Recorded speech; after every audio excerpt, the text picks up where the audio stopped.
फुलेवाडी येथील कोल्हापूर महानगरपालिकेच्या अग्निशमन दलाच्या नव्या इमारतीच्या बांधकामादरम्यान मंगळवारी रात्री मोठी दुर्घटना घडली।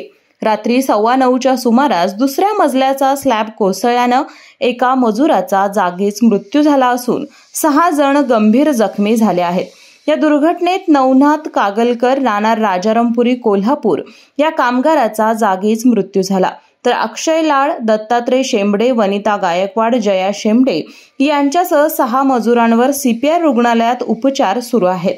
दुर्घटनेची माहिती मिळताच स्थानिक नागरिकांनी घटनास्थळी धाव घेत बचाव कार्य सुरू केलं। अग्निशमन दलाच्या मदतीनं अडकलेल्या कामगारांना बाहेर काढण्यात आलं।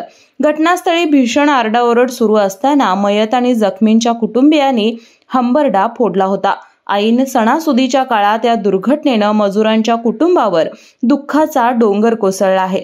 दरम्यान जिल्हाधिकारी अमोल येडगे, पोलीस अधीक्षक योगेश कुमार गुप्ता, महापालिका आयुक्त के मंजुलक्ष्मी, आमदार अमल महाडिक, माजी आमदार ऋतुराज पाटील यांनी घटनास्थळी भेट देऊन माहिती घेतली।